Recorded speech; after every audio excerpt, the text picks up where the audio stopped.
Rock 102.1, Oro Valley, Tucson. An Arizona Lotus Corp radio station. You want it? You got it. Reality radio done right. No nonsense, real and raw, just like you like it. He's corrupt, he's inexperienced, and he lies. Broadcasting from a broom closet in the Arizona Lotus Studios, it's Beef Vegan Presents.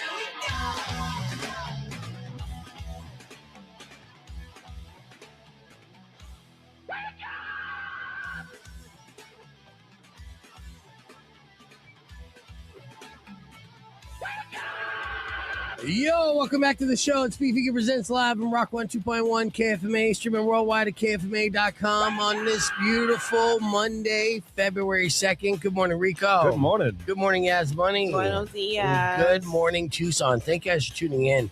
This is one of those shows where it's literally everything happened over the weekend in the last 72 hours. What happened? Yep. That, you know, we have to stretch out throughout the entire show. We don't want to BRL too soon. Honestly, when we stopped the show at 10 a.m. on Friday, then everything hit the fan. Starting off with thousands taking the streets on 4th Avenue and Congress, touring or protesting for the National Ice Out protests, with over 40 local businesses who have closed down in solidarity with the national strike. There was over 300 protest locations nationwide, and Tucson represented was one of the largest spots in all the country. What? People came out. Wow. Yeah. It was big. I mean, I don't know if you saw any of the videos or you went downtown on Friday. Yeah, it was massive. It was shoulder to shoulder all the way through, and then that messaging and celebration of sorts. It's weird to say celebration, but after the protest, of course. Downtown 4th Avenue was jumping, and they were still, they were out there, drinking, celebrating, and shouting out their slogans and everything else. So it didn't stop there. And that was just to kick things off. Then we had, the legendary actress from Home Alone and Beetlejuice and Schitt's Creek. I'm getting there. I was going to, Catherine O'Hara passed away, and no word yet on what her condition was. And it really, her last public appearance, I think, was the Emmys. And I didn't even notice this. It didn't go viral at the time, but she did look frail. And before that, every time you saw Catherine O'Hara, she was, she looked like Catherine O'Hara. She was stunning, and she was just in Beetlejuice, all that, right? And then boom, out of nowhere, she passed away. So that was on Friday. There was huge events that happened over the weekend. And you went to the Killers on Saturday. Yes, I did. So, and explain this to me, because this is another thing where it's like, I was talking to a friend of mine who was like, oh yeah, the Wasted Management Open doesn't start till this Thursday. And I'm like, oh yeah, it doesn't. But the Killers are performing on Saturday. Are you telling me these guys are pre-gaming for an entire week before the festival now, or before the golf tournament now? Yes. Well, it's a week-long event, and it's open to the public, but it's like all the big stuff doesn't start until Thursday, Friday, Saturday, Sunday. Right. So those kickoffs, like the what is it, the professional, amateur, whatever, that's Wednesday, and they already have the lineup for all the celebrity hosts or the celebrity guests that are coming into play. So like Mookie Betts, Colin Jost, like there's a list of them. Yeah. That's on Wednesday, and people can come. Yes, I mean that one, yeah, and it's actually like the easiest day to go and leave, because it's not that busy and you see all the celebrities. Right? Yeah. No, but this was the kickoff to the entire week. Right. So it was an opening concert, aside from everything else, and it was inside of the 16th hole. And it was absolutely amazing. Yeah, no, it looked good. I saw some of your stories because I usually thought like the bird's nest is inside a tent and it's pretty massive. Did you see any of Yaz's stories, Rico? No, I didn't see Okay, pull it up, dude. Do yourself a favor, because it was so insane what they did there. They had the Killers smack dab in the middle of the green of the 16 hole with all the bleachers all the way around it. How long did they perform for? Maybe like an hour and a half. Yeah, look at that, man. The Wasted Management Open has so much money. They have FU money, right? To where they could spend that much money just on, getting a band that's not even gigging in this year that much at all. And be like, they probably backed up the truck and gave them $5 million to do that set. Oof, yeah. That's insane. How much did you pay for your tickets again? $250. Damn. $250, unlimited drinks, unlimited food. No, I know. Well, Well, okay. you know, I guess that works out, right? It kind of balances out. That's still like $250. How many drinks did you drink? So they give you a stamp card, Right. and so it's only good for 6 drinks. But like the bartenders were like, I kept asking for extra lime, and she's like, "Oh, I'm running out of lime, so I'll just count this as 1 drink." You know, like they just did their own. Yeah. And if you tip them, like Right. I'll take care of you. Yeah. So I mean, Heavy. for $250, they say unlimited drinks, unlimited food. I'd be like, okay, well, I'm gonna make sure I get my $250's worth. And it wasn't like any other type of like food. Like they had like this little buffet spread of like the perfect portion of like a salad or like a pork rice bowl. Yeah. Or what is it? Like the best mac and cheese I've ever had in my life. It was like gourmet finger food, and then it was like little chicken nuggets. So you didn't get fire fested. No. So Good. I highly recommend if you know of like your friend's company or your company that have a All right, we'll continue that here in a little bit. Please reintroduce. We got Rico and Weirdo joining us here on the podcast broadcast. To kick off our podcast broadcast, very special guest. You're going to recognize him immediately because he's that part of the that big of American icon, if you will, over the last 20 to 30 years. Is Steve Wilkos. You know him as the no-nonsense host of the Steve Wilkos Show. Obviously, the head bodyguard of the Jerry Springer Show before spinning off and doing that. We got Steve joining us right now. Good morning, Steve. Good morning. Good morning. Hey, can you hear me well? You hear me all right? Yeah, I can hear you fine.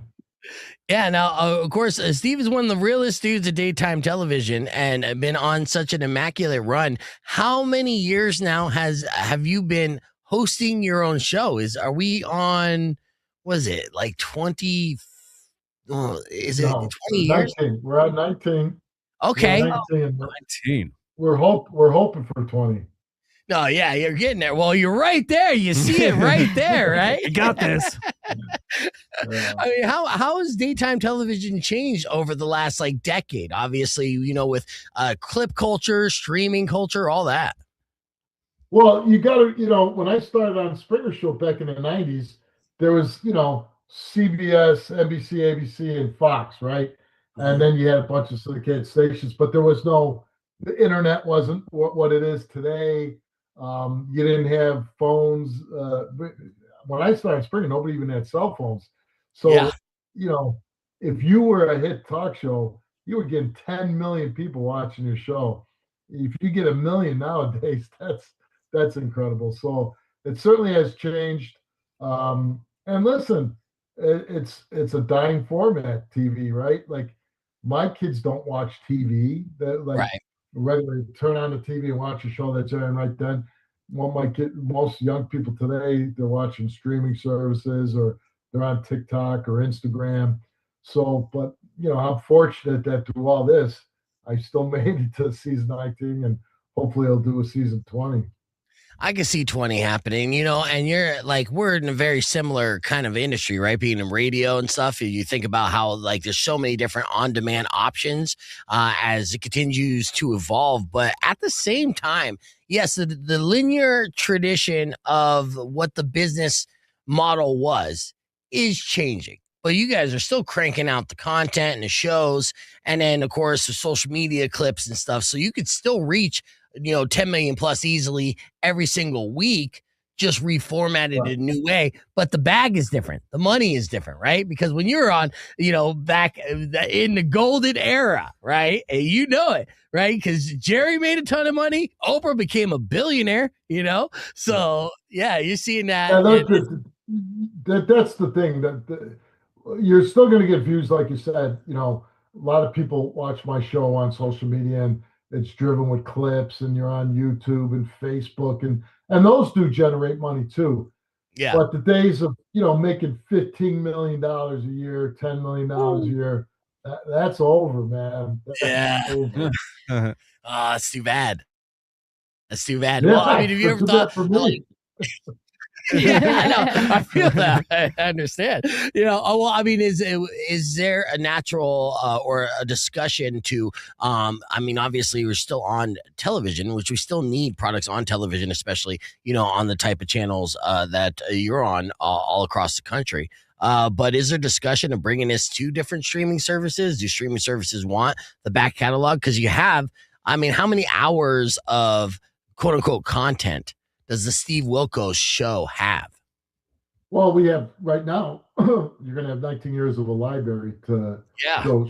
So, like, when I think Jerry finally has gone off the air, they stopped taping his show in 2018. And I think it aired all the way up until last year.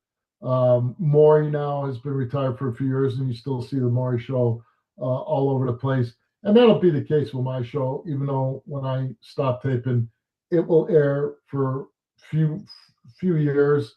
So when you get to a talk show that has that kind of vast library, you'll always stream somewhere, even if it's not on TV. It'll air on certain apps that do shows and things of that nature. But like you said, linear TV it's dead. I mean, when I think about the last show that, like, say, network TV, not even cable, because the last show that I would watch when it would air originally would be Breaking Bad when it was on AMC. That was the last show I would say, oh my God, Sunday night, I got to watch that at 9 o'clock. I got to be there. Yeah. And then, but before that, if you're talking about network TV, the last show that I remember saying, hey, we got to watch that when it comes on was Seinfeld. Seinfeld ended, I think, in 1999. Yeah. It's changed. Yeah, no, I know. And it's all on demand as well. So, and that's what people want. They want their television shows whenever they want to see them, So, I just had this conversation with my kids. When I was a little kid, and like we have a tradition in our family, we watch Charlie Brown Halloween, Charlie Brown Thanksgiving, Charlie Brown Christmas when it comes on. Right. We watch it over the holiday season.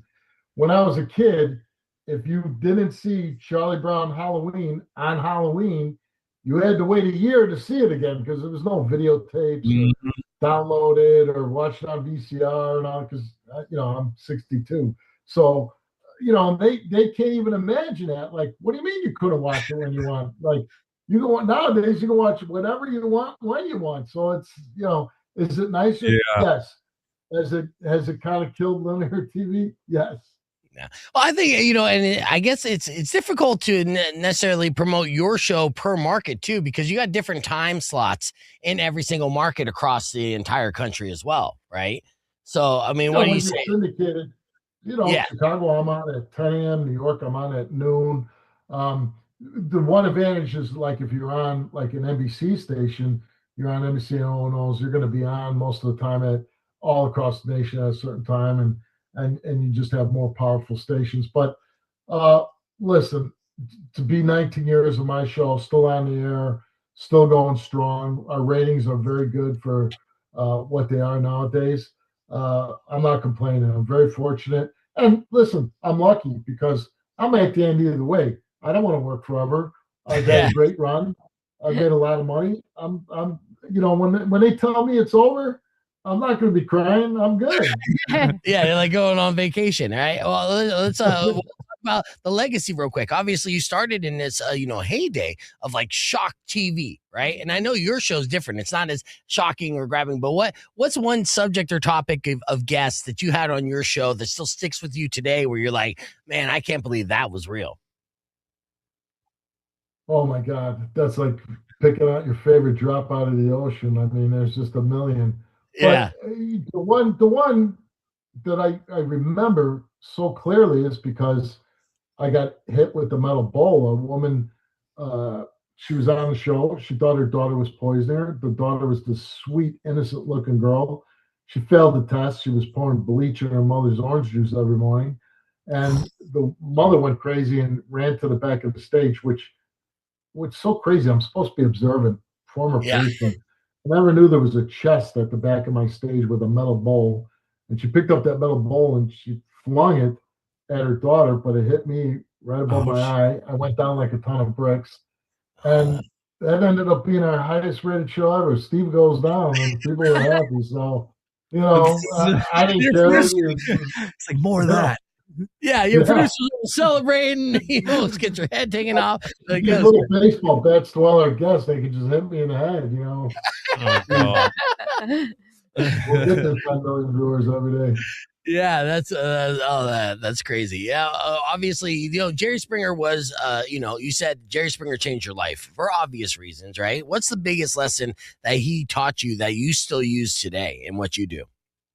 I just observed the guy being so professional, showing up on time, being gracious, treating everybody with respect. That was just great to see. The guy was the biggest star in the world, and he treated everybody wonderfully. And I've always learned from that. Yeah. And did you watch the documentary that was on Netflix on him? He had like a 3-part documentary. Yeah, I did, because I actually was in the documentary. I participated in, and I thought it was well done. Yeah, so you thought it like honored his legacy well, and it wasn't too like salacious trying to kick a man. It is what it is. I mean, get over it. It was a great show. It was entertaining. Everybody watched it.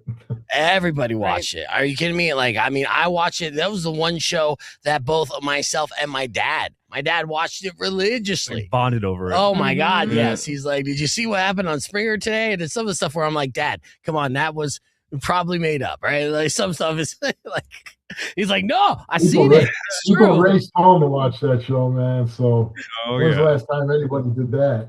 Yeah, and you know what? And it's so funny too, because it's not like it was a plan for you to break out like a star on that show, and it just like you were intervening, breaking up these fights so much, and then the charismatic bald head, intervening there, and people just ended up loving you so much. Where did that shock you? It had to catch you by surprise too, right?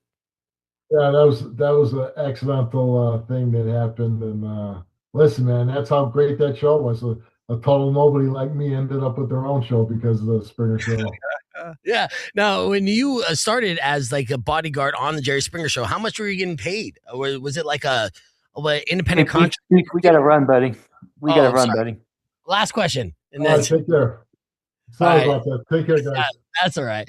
Yeah, sorry about that. Yeah, we only had 10 minutes with Steve. And, that was a hard out. Oh, I know. That's all right. Yeah, I took 13. But thank you, John, for setting that up. Steve Wilkos, everybody. Let's keep this conversation moving on to podcast broadcast. We got Weirdo in studio. We're going to talk Royal Rumble and so much more right after this. You can join us, youtube.com/BeFegan, or keep it right here for Blink-182. Here's What's My Age Again on Rock 102.1 KFMA. Yeah. I was like, oh, yeah. When you hear the stern producer voice, you're like, okay, that's done. And like, we got to go, buddy. I know. It was 10 minutes, but at the same time. What'd you get, 13? I got 12. You got 12? He was that's on good. like a minute late. Yeah. Like, yeah. It's not bad. Sorry, if you got bigger markets to go to. Okay, well, that is a question now that in real time, I'm just like, oh, yeah. Because I know that you were getting hired as an independent contractor. Imagine getting paid back then in the 90s, probably maybe $50 or $100 a show. Right. Which is a lot back then. Yeah. Mm-hmm. And then boom. Oh, by the way, I'm making $15 million a year. Yeah. Right. And it's so interesting that initial like promotion of it is like, TV's dead. I'm on life support. Maybe we'll make it to 20, maybe not. I'm like, Jesus, man. All right. He seems he's like you said, it's way more than he could ever have asked for. Yeah. And then you look at his age now with the kids, the family, his golf, and he's just like, all right, if they want to say I'm done, I'm done. I'm stashing up. Right, like he won't quit. Yeah. However, if they're like, this is the last season, he'll be like, oh, thank God. Exactly. Yeah, that's the thing. Yeah, it's so close to like retirement and 20 is a good number. Hit that 20. Yeah. You know? Let's make it, just a nice round number. Sell it in syndication. It's not even syndication now, just to streaming services. Hey, you want the library? Here's fucking 20,000 hours of the Steve Wilkos show. When I look at a legacy like that has a show that, had its heyday like back in the, you look at Judge Judy now even. Like some of those reruns are still fascinating to fall into sometimes. Like when you have cases set in like 1995 and the big hair comes out, you're like, damn, this is dated. Yeah. But this is still entertaining. Yeah, but you're captivated. You're captivated. Yeah. And the fact that she's lasted that long too, and now is Judy Justice, and they have a whole station just for her show. It's just like there's still people and they were out there. And then Judge Judy was making like the most money on television at one point. But again, that was before everything changed. And yeah, it all started that. So Brian said that's gotta suck to do a bunch of those interviews in a day. Yeah, that's called showbiz, baby. Yeah, that's called a circuit. And we get availabilities, 10-minute slots, and they do that nonstop throughout the day. Rock 102.1 KFMA. Welcome back to Beef Vegan Presents. It was good to talk with Steve Wilkos and then ask him about ice. I was going to get there. I was warming him up. That close. We got Weirdo in studio. And now you watched the Royal Rumble, Weirdo? Oh, yes, sir. I actually watched it live. I usually have to wait till like the day or two later, but I was actually able to watch it live. So that was kind of exciting. Wait a second. Your Polycube can afford, ESPN plus. Split 4-way. I might be borrowing a password.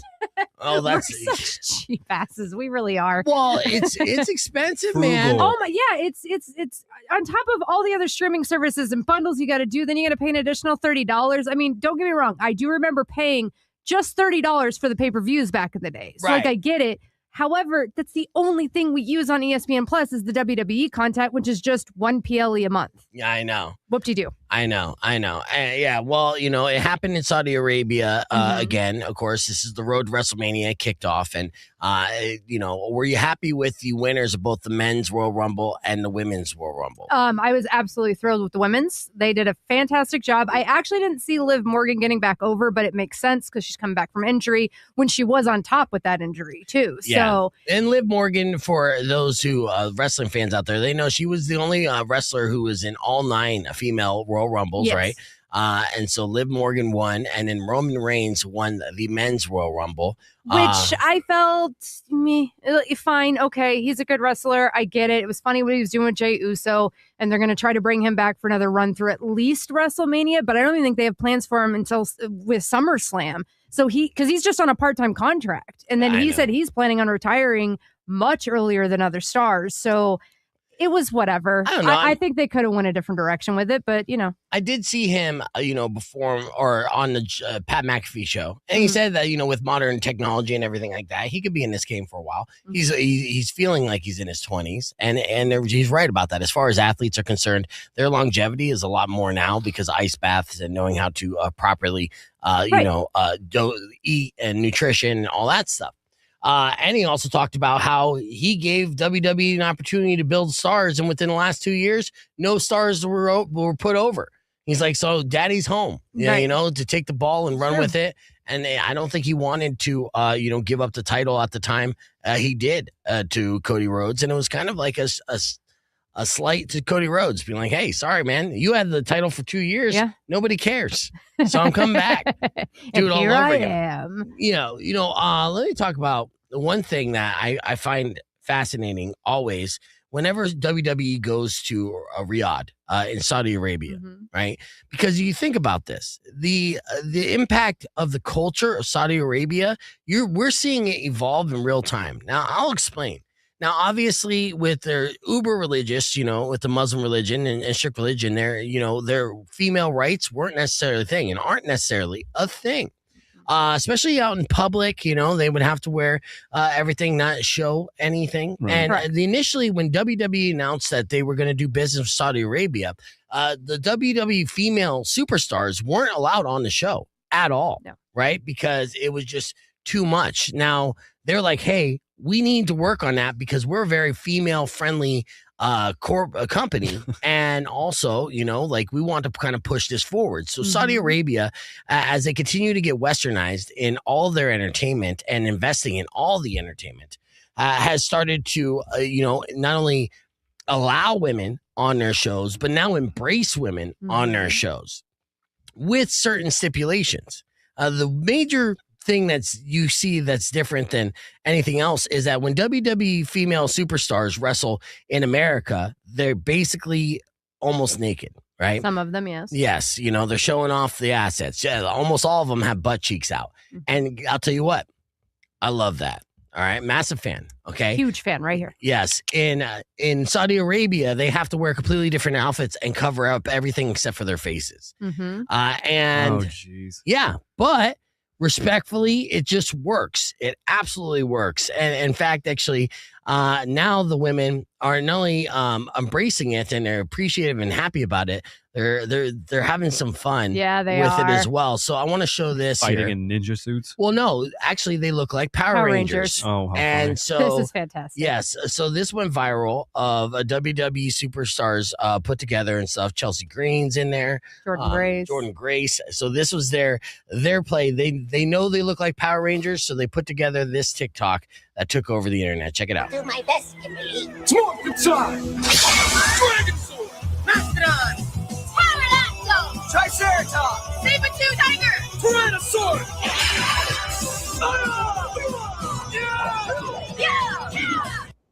Do my best, Kimberly. It's amazing. You Love gotta it. make it work. Yeah. Well, and there's like a lot of backstage talk coming up to Royal Rumble where a lot of the women were having a blast because not only was it Royal Rumble, but it was also SmackDown the night before. Mhm. So a couple of them actually got to wear a couple different outfits. And also, like, it's not like they're in anything flowing. This is still skin tight stuff. Yeah. So, like, it is still showing off the curves and it's still showing off the muscles and everything. And I have to shout out to Ruka throwing it back to Lita style, you know, with the Vans and the big jingo pants and everything else. And then Liv Morgan, because, you know, she's the little white little Chicano girlfriend, you know what I mean? So she kept playing that up. She wore the Nikes. And actually, when I looked at hers, it was not completely opaque. It was actually a little bit see-through. Oh, yeah, it was. So that one, she kind of pushed the envelope a little bit, but it absolutely, you know, it fit her gimmick, fit her character, and also, you know, threw it back because right now it's all about the, you know, early 2000s fashion for girls right now anyway. Yeah. So I thought everything was fantastic. I was also one that was like, it sucks that the women have to cover, or wouldn't it be hilarious if then the men came out in bodysuits? Yeah. Just like in support of women, because they have to go through so much more work and heat and sweat and blood to get where those men just kind of get handed it to them. Yeah, So, you know what? And now you know how Kane felt all those years. Oh my okay? God, yeah, that is that's, true. That's how that works. That is true. Or even a lot of the luchas, right? Like you had Al Parca, you know, 4th generation version of him, and he's in a full suit and the mask and everything. So yeah, they do understand a little bit. Yeah, no, it was good overall. I mean, Yeah. I didn't watch the Royal Rumble PLE proper, but I just watched all the clips and caught up. I just wish I was a fly on the wall in the upstairs with the Saudi princes watching and them going. No, they were and then- not upstairs. They were front row, sir. Yeah. They took a big section. In fact, green shirt guy who goes to every WWE event got kicked out of his seat. Yeah, that's the thing. And actually, we're going to talk more about it here on the podcast broadcast and also how they built this stadium here in less than 2 weeks. But when they built it and they designed it all state of the art, they accidentally made it look like it was empty on television. Yeah, I'll they show did. you what I mean on the podcast broadcast. Be back with more right after this. It's Rock 102.1 KFMA. Yeah, in fact, actually, I think No, what I was going to say was the Saudi prince is going like, I like the way she looked. Maybe we can loosen the rules a little bit. Oh, yeah. Let her wear less, a little bit less. No, they've been pushing it forward though. I Yeah. mean, it's going to be entertainment and that culture, or it's going to be entertainment to be able to push that culture forward and loosen the rules for the women and give the women the rights that they have in other places around the world. What is So the you big can see draw it. for Saudi? Is it just the amount of money they're giving them to have it there? It's like ungodly. Yeah, Yeah. Okay. Oh yeah. The Like, amount of money. ungodly. they're going to do WrestleMania there in 2 years, or No, next year. next year. 2027. Jeez. Yeah, Yeah. and So they're both playing ball. They have to. no, 100%. But this Yeah. was all orchestrated by, and it's continued with TKO, all orchestrated by Vince McMahon. And Vince McMahon saw this, as a business opportunity. And Saudi Arabia has invested in all major forms of American entertainment. Yeah. All of them. Music, comedy, combat sports Yeah. entertainment. I mean, they're bringing all kinds of things there. And right now, the current crown prince, he is trying to modernize because he has recognized that, yeah, we have a ton of money right now because of oil. Mhm. That's a finite resource. And Yeah. they know it. Yeah. They especially should be the ones to know when it's going to run out. So that's why they're making all the investments now. And he is somewhat progressive when it comes to women's rights and things like that. However, he's got to trickle it in. but he's still very much known for super murdering people that try to come up against him. So like it's still old school, but with slight progression. Right. Yeah. Yeah. And so we'll see how. I mean, I still look at it as a step in the right direction, and obviously you can't take Middle East cultures and stuff and be like, you got to be like us all the way through, right? Right. No, it'd be too shocking. Yeah. So, but they're getting there. And then having these women all like Power Rangers. Here's just a little screenshot. There's still Ruka. Yeah, I want to see because I can't show video here or I'll immediately get flagged, right? Right. But okay. Oh, this is a good shot. So look in the background, right? It looks like they built the stadium. If you look in the back, like to the right, it would look like there's not anyone there, right?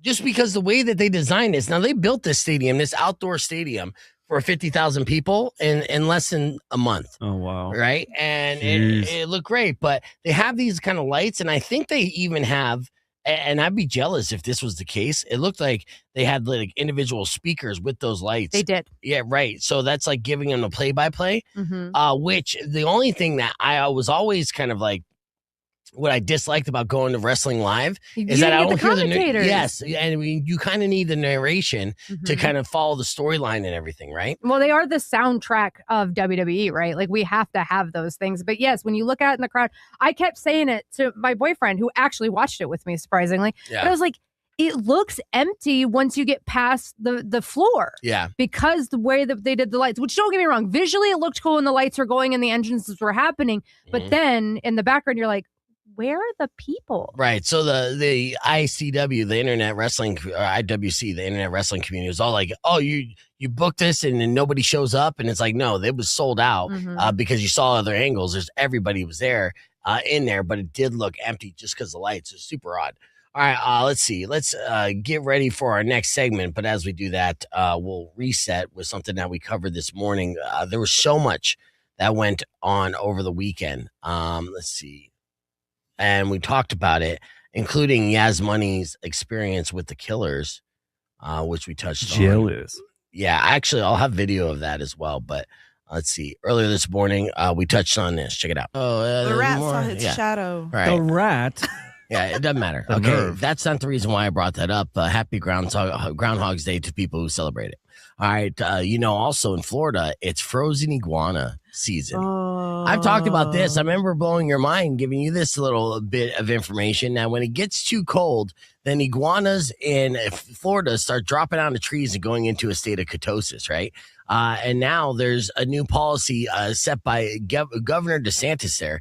People can now collect these frozen iguanas and then donate them to 4 different spots. There's a news report about this. Check out these this morning, guys. I'm cold stunned myself, but look at this right now. We just saw a couple more groups of people roll up here. What we're looking at here is about 3 agents holding about 15 iguanas, huge iguanas, at least on average of 3 feet, all grabbed by the tails. Leg length. Like it's like as long as your legs. Yeah, and there's so many of them in Florida. But right now, of course, with the winter storm that's going through the majority of the country, it's just too cold for these iguanas. So they're literally just, frozen in a way. They go into this kind of state of ketosis. They're still alive. They're still breathing. And then, then people are able to just grab them. And usually they're really fast. In fact, actually, there's some eyewitness testimony to this stuff here that we'll get to in a second. But here, let's listen a little bit more to this news story. Count how many iguanas are right there. This is, of course, all part of a Florida Fish and Wildlife program that is actually allowing the public to help remove these invasive iguanas. Oh, and already we've seen several groups of people showing up here at this FWC collection center in Are you offended that they're just like throwing them around? They're just throwing them in the bins. Yeah. But like what? They're invasive. I need to know, like, what is the backstory? Why can't you just leave them alone, frozen on the side of the road? They're just like they're an invasive species in Florida, so it messes with the entire ecosystem there. Pythons. And the fact them and pythons, so you could actually hunt both of them. Now, there's a certain time when you can, and it's illegal to collect them when there's when there's an off season. But again, this was just recently changed with Governor DeSantis. It was like, okay, now it's iguana hunting season. So all the Elmer Fuds out there are collecting as many as they can, Pokemon style. But it explains in this news piece. Check it out. Sunrise. Let's take you now to some of that video as people were arriving with their catches, if you will, earlier today. Due to this cold snap, the Florida Fish and Wildlife Conservation Commission says people can now collect live cold-stunned iguanas from their properties or with landowner permission and bring them directly to 5 designated FWC offices throughout the southern part of the state. The closest one here in South Florida being this one here in Sunrise. This is all part of that executive order that was signed by Governor DeSantis this past Friday. That order temporarily lifting permit requirements during this cold weather event. Officials stress, however, there are some strict rules for these iguana collections. Only cold-stunned iguanas can be gathered. You can't beat them over the head with a bat or not. Must be placed in a secure cloth bag and then inside a locked container. Yeah, it's interesting. So many, like thousands of iguanas were, all rounded up during this time. A lot of times just on their own property. Rock 102.1 KFMA. Welcome back to Beef Vegan Presents. We interrupt this piece about frozen iguanas to get back here.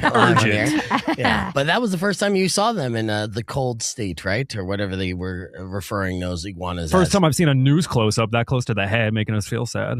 Yeah, but I've heard about it, yeah. I mean, no, you definitely heard about it. I'm saying the first time you saw, like, Contosis or whatever. Oh, yeah, when they're all knocked out. Yeah, that's why I was sharing it. I was excited when I came across that. I'm like, I can't wait to show Rico frozen iguanas. He didn't believe me at first, but then looked it up quickly, and it was like, oh, yeah, that is a thing. So, and then Serpent on the stream was like, we eat those in Puerto Rico all the time. So, yum, I guess it's like, iguana taco season in Florida whenever there's a cold front. Would you try an iguana taco? I tried it once. Yeah. What about you, Weirdo? I would. All right. Absolutely. It's not that bad. All right. Lizard meat. Look at you guys. All right. Here, before we get into a few things, Weirdo has a story that she's going to wants to talk about. We're going to do a confession session as well, but I do want to let you know the benefits of morning sex in case, you're on a hard fence thinking, I don't want it. Are you a fan of? I'm like, you just said morning sex. I'm like, okay, done. Yeah. Convinced. All right. Good to go.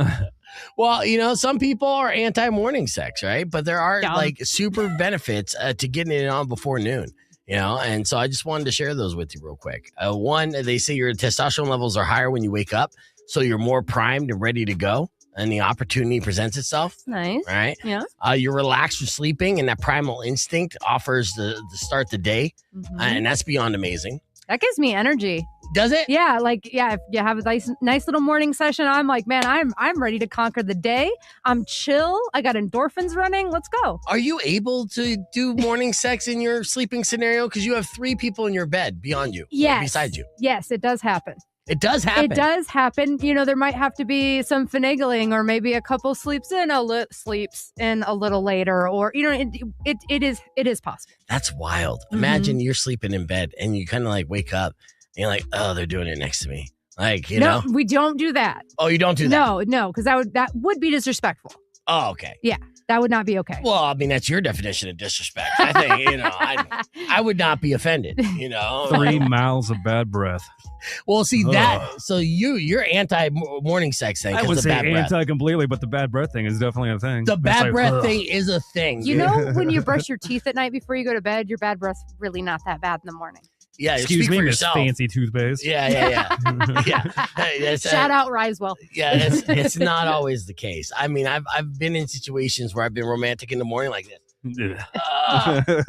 Just trying to make sure my breath goes elsewhere, like out and beyond.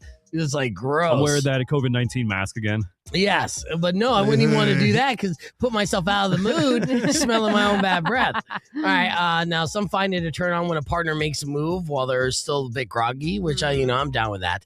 And there's no chance you'll be worn down by whatever the day brings because you're ready. You're getting a jump start, basically. That's true. Yeah, that's true. But I can imagine there's probably some women and maybe some men out there that are just like, you don't understand. I had a really bad dream, and I know it's not real, but the feelings are still here, and I can't. Men do that? Well, I don't know. You never know. Never. I got the worst dream ever and be like, I'm giving men the opportunity to also be a little moody, okay? Be an equal opportunity A here. T-Rex just ate my entire family. And I got struck by lightning. Like, let's go. Yeah. I am revved up. Yeah. No, I'm sorry, babe. I was having a dream in the zombie apocalypse and you got us killed. So F Right. you. Yeah, no, that wouldn't happen for most men. But all right. If you think morning sex might be in the cards, preparation could be everything. So you got to know your partner's schedule, make your play, and know that it's going to be a lazy morning, or so you don't shoot your shot when you have like meeting stress and other stuff that might get in the way. They say plan ahead by keeping a couple bottles of water and some breath mints by the bed. There you it is. go. There's your breath mint. Yeah. Pop in the breath. With the Mentos theme song. Hell yeah. Honestly, I don't even know how many times my morning breath C-blocked myself, right? I never thought about just putting breath mints by the table. Right. Like, what? Oh. Solution's been there the whole time. This Right is there. a wasted advertisement opportunity from breath mint companies. Oh my God, if that's all they did in their advertisements is like, this is going to up your chance of getting laid, billions. Yeah, morning sex mints. Yeah. Yeah. Sex mints for breakfast. You know, I mean, it's Trying right to do there. the jingle again. Yeah, right there. We got to make it. Well, they say invest in blackout curtains or sleep masks can be helpful for those who prefer their action in the dark, or if you're just dating someone ugly. And then intimacy doesn't always involve orgasms, so it's okay if you get yours and she doesn't get hers. So that's what it says there. So I mean, That's it's not what it's saying. it's on there. It's right there. It's science. It's a science. Don't shoot the messenger here. I'm just saying. Wow. No, they say that most women are faking it anyways. And they say the over experience is the goal, and the quest for that final exclamation point could put on too much pressure on those things. And hey, It's the friends you make along the way. yeah, and if you rev the engine, you get it warmed up, and then you're not wiped for the entire day. Maybe that's the first thing you'll want to do when you come home. After a long day. Exactly. Right. It can make the day more tantalizing because Yes. you're thinking about it and you're, still got that engine revved. Hell yeah. Yeah, and you could be texting sweet things like, you still need to make me finish. All right, we're going to continue this conversation on the podcast broadcast. Be back with more after music from 9 Inch Nails on Rock 102.1 KFMA. Get 20% off your sex mints with code word beef. Yeah. Hey, don't tempt him. He makes money off that. Breakfast sex mints. Doodaloo.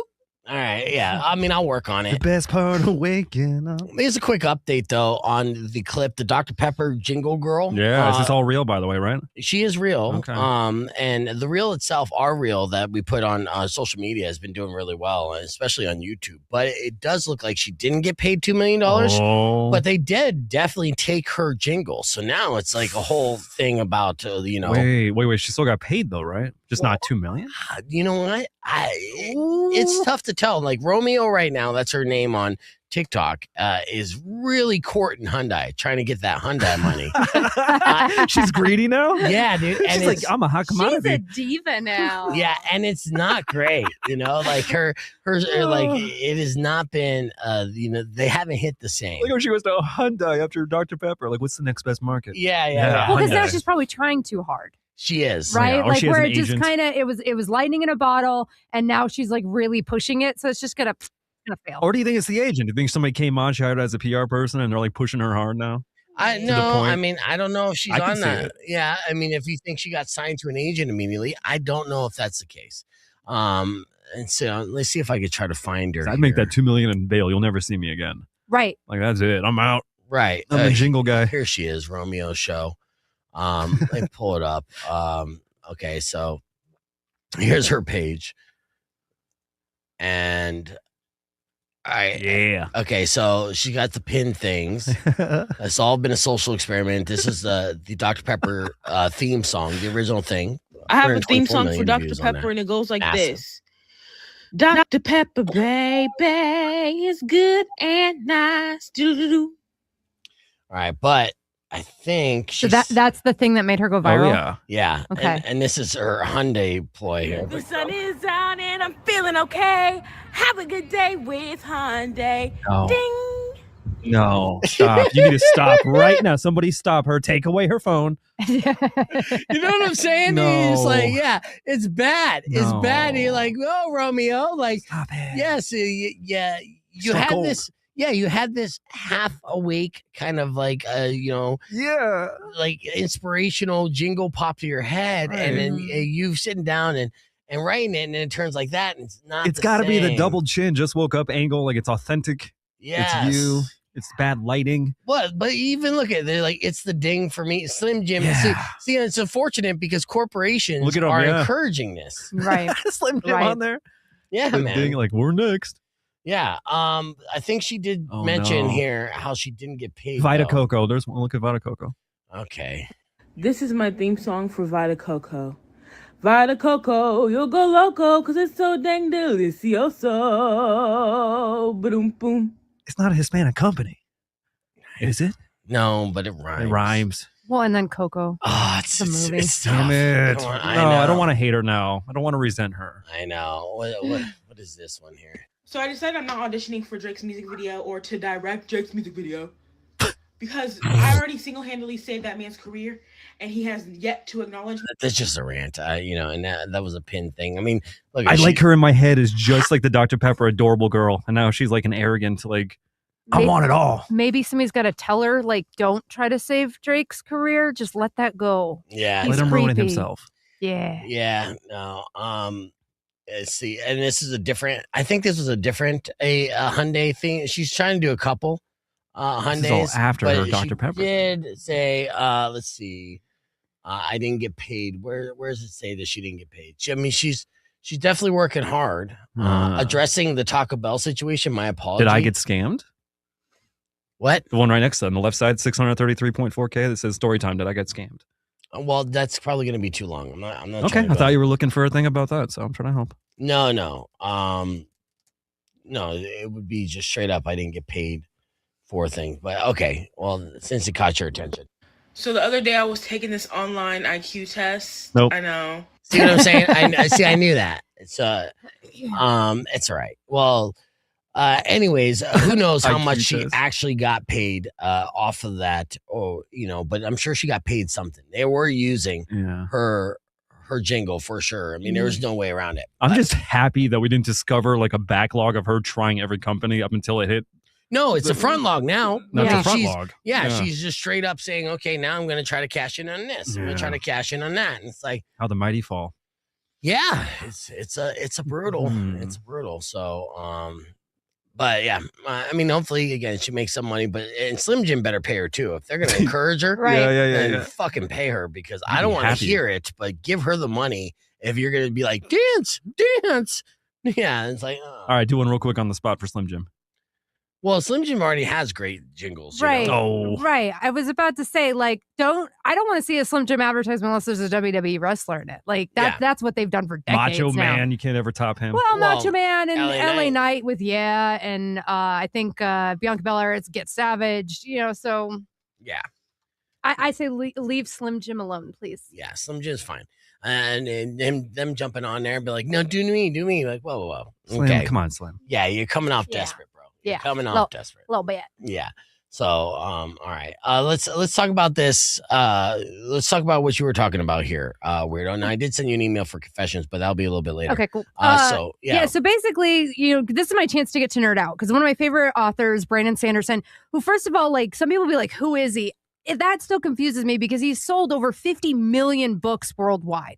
Like, he's pretty big. He's got two main series, one called Mistborn and one called Stormlight. Stormlight's very much like Game of Thrones, 700 named characters. It's huge. Mhm. Well, Hollywood has been trying to court him for about 15 years now. Damn. And he has stood his ground as like, no, not until it is the right deal. Because most of the time when they sign these deals, it's the author has to sign over like forever rights. Like it's pretty gnarly on the author. Well, he held out and he has now signed an unprecedented deal with Apple TV. So he said two reasons why he went with Apple TV was the control. He is getting more control over this. I mean, the script writing, producing, the consulting, and also final decision power more than George R.R. Martin with Game of Thrones and more than J.K. Rowling with Harry Potter. Wow, smart man. So this is actually really, really big. He also chose them because he said the execs tend to say, go. Right. You are the creator. You're the one making this. Plus, the exciting part is Apple has that FU money, right? Like, they tend to stick with series all the way through them being planned, whether they have the ratings or not, which is fan-freaking-tastic. So this is actually huge for the fantasy world because we've seen in the last couple years, like, The Witcher even. Well, The Witcher, they kind of screwed the pooch on that one towards the end. And then you're also looking at the Lord of the Rings TV series. Yeah. They poured so much money into that and it failed miserably. So they backed out of that. Same with the Wheel of Time, all of this. So for me, like the entirety of the universe's fandom has just gone insane because also the diverse cast. Most of what Brandon Sanderson's writes is not white people. They're there, right? But it's a lot of like Asian, Middle Eastern, and Black. So we're all super stoked because we can't wait to see. I mean, I just want to see Idris Elba in it. Like, I think he's going to be phenomenal. He's in everything now. I don't Is he care. already cast in there? I mean, we already have him as Man at Arms and He-Man. I hope they get Pedro Pascal. Yeah. Like, I imagine they would. Because like I said, no, like I'm serious. This is something that they are putting in a lot of money towards. Yeah. And so the Mistborn series, that one is going to be set up as movies. It is a trilogy. So they'll probably split the last two into two movies like they did with, Twilight and Harry Potter. Are they doing a Hunger movie or a Games. series? So they're going to do the Mistborn books as movies, and then Stormlight Archive, which is his big epic like Game of Thrones, that one is going to be a series. Right. Now, a lot of the fans, because the magic system, that we think it's going to be way too expensive to CGI it might be animation, which would be really freaking cool, especially since the creator and showrunner of Arcane was just at the convention. So there's a possibility that they might, partner up with him because Arcane on Netflix for like 6 months, wasn't it like the number one show? Like the number one watch show on Netflix? It was Arcane, huge. I don't think it was. I didn't notice it as being the number one show, but I mean, I could be missing it. I mean, obviously, I'm not the biggest fan of the sci-fi genre, but I do see why people are excited about this. I mean, Liz on the stream just commented like, "Man, do I need Apple TV now?" It's correct. Yeah, because she seems like a fan. There's a lot of fans out there of this, and I will say it is a smart move going to Apple TV because, like Herb has said, one thing Apple TV does, and I think they're taking like the HBO model approach when it comes to their content, is quality over everything. Correct. Right. And so how do you guarantee quality when it comes to such a niche kind of genre of a bunch of content that obviously everyone's coveting? You give the creator the rights to create, and it's like, like the artists will know how to create the art. Hollywood gets in their way a lot of the times, 100%. right? Like it's cliche at this point. It's happened time and time again. So they're not making that mistake, and they're just like, we'll back up the money truck, and then you make us $1 billion. Right. Well, and they weren't the only studio that's been courting it. But again, these studios just would not relinquish, stop having these top execs, which a lot of them admit to not watching TV or even taking in a lot of the content, but yet they're the final say on things. Yeah, no, it's a cliche that it's a mistake that's happened in Hollywood for decades now, obviously. But the smart ones figure it out. And it's just like, help me. When I had this, creative disagreement with my last little gig here, where it's like, hey, my job is to make you look good, right? And this kind of thing too, it's the same thing. It's like, hey, we this is my passion project. This is my life's work. So I want it to be amazing. So how about you just let me fucking make it amazing? Let him cook. Yeah. Right. And especially when the day after the announcement, he went on Reddit under his own thing and was like, hey, guess what? I'm starting the scripts tomorrow. He will have them done in 5 months because this man writes like a maniac. Yeah. And the fact that he's going to be the sole scriptwriter is going to be fantastic. Props to him for waiting it out. Yes. Yeah, that takes a lot of discipline. Yeah, we're back on Rock 1 2.1 KFMA talking about Brandon Sanderson's literary fantasy universe that got picked up by Apple TV in a massive deal that also gives the creator creative control. So we'll see how that works. And it looks like they're going to start with Mistborn, one of his most popular series. And the guy writes unbelievably. He goes on vacation and writes secret books. Yeah. Like that's what he does. Yeah. He just writes. How's this lead into your George R.R. Martin theory? So this got, me thinking about George R.R. Martin and like how some people are like, man, he got screwed over with the series, all these things. And fans just diehard fans who are like, we need these last 2 books. Yeah. You'll get him when he dies. I think he's going to release it when he dies. Because he's tired of listening to the fans because they think they own it. No, you get to buy it. You get to consume it. You don't get to own what he does on it. I think those books are done. And I think that they will be released after he dies so he doesn't have to deal with it. That's oddly That's optimistic. No, it's oddly optimistic. It's very optimistic. and dark at the same time. Though. It is, but would that not be a baller move on George R. R. Martin's part? Being like, you know what? Fine, you guys can have it when I'm dead. Well, you know what I mean? Or it's like, I know they're gonna suck, so I don't want to hear the backlash. And that might be it too. It might be that it finally got to his mental health enough to be like, you know what, you will get him, but it's going to be in the will to be released so long after he dies. When he does release it, it's just straight like 300 pages of dragon porn. Like, I know, just like hentai and things like and his scaly wand is like, dragons roll over her luscious breasts. Like, damn, George. Yeah, that's the way I'm going out. Yeah. See, I'm enjoying Night of the Seven Kingdoms right now. The show out. I haven't started it yet. It's great. It's a change of pace, but I think George was focusing on writing that too, apparently, just to kind of make everybody mad. Well, I mean, he wrote it years ago. Oh, it's already a book and was written years ago. It's the Egg and Dunk series book. Yeah. So I don't know. That's my theory. I'm sticking to it. I think we will get it when he dies. All right. So fair enough. All right. Well, let's keep this conversation moving on to podcast broadcast. We're going to wrap things up with the beef tip and more right after these words. You can join us, youtube.com/beefvegan, or keep it right here on Rock 102.1 KFMA. All right, get that confession session ready, but let's switch gears to this. This is a social media network for AI.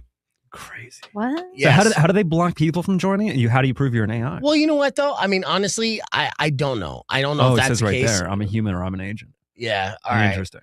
Yeah. So this is the homepage, and to get you caught up on was it Multbook or Multbook? Yeah. Yeah, Multbook.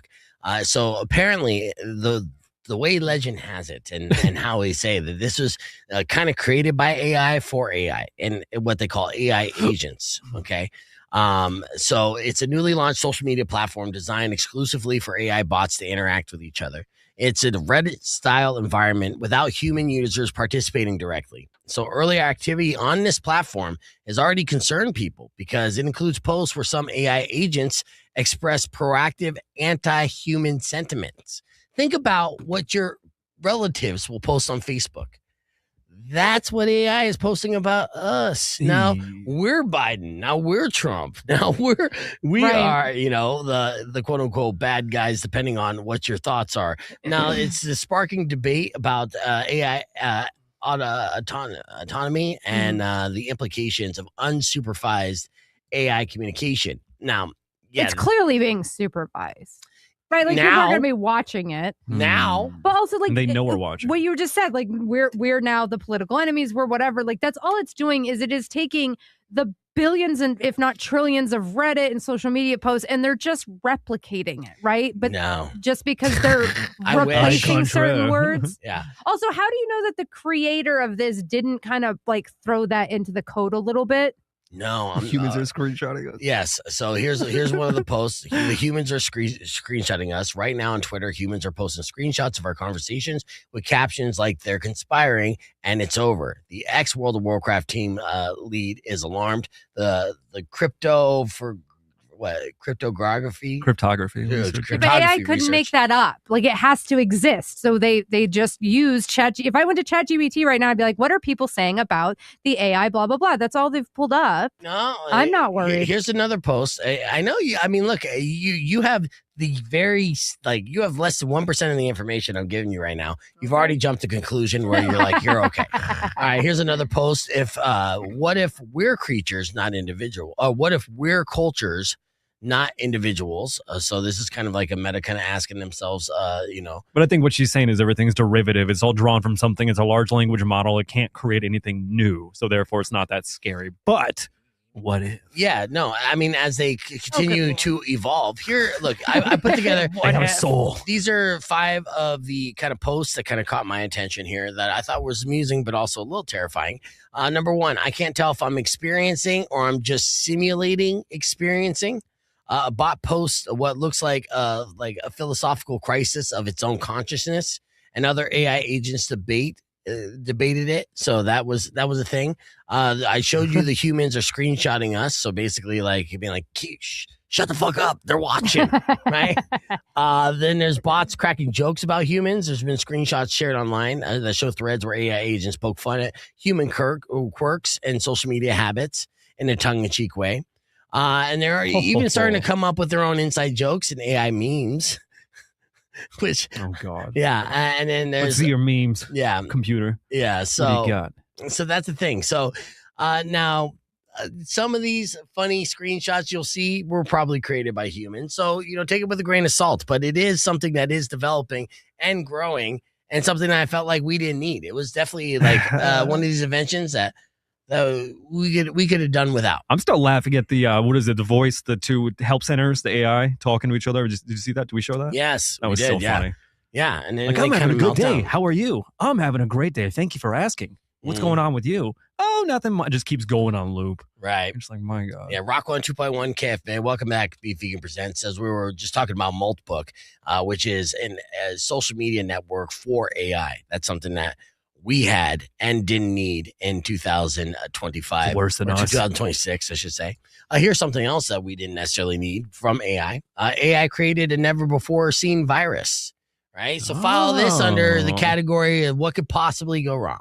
All right. So, yeah, the Daily Mail is reporting that scientists have utilized AI to create a new virus that has never previously existed. The virus is dubbed Evo 02147 and it was created from scratch using AI. The virus consists of just 11 genes and compared to the 200,000 in the human genome, making it one of the simplest forms of life on the planet. And the artificial virus was specifically created to kill infectious and potentially deadly E. coli bacteria, which could be a good thing. Oh, they're trying to help us. Unless it mutates. It could go so many different ways. Obviously, there's the most optimistic way you could look at AI utilizing its technology for science to eradicate disease and famine and all the issues that we have that we're not smart enough to figure out. And it could absolutely do that. Right. And then the other theory, the flip side of that coin is he could become sentient and say, guess what, guys? You're the problem. Right. Because we've seen that play out in literally every movie that addresses the situation. So, yeah, we are recognized as the parasite that is on planet Earth. So give or take a year until we see AI sponsored boner pills that they made.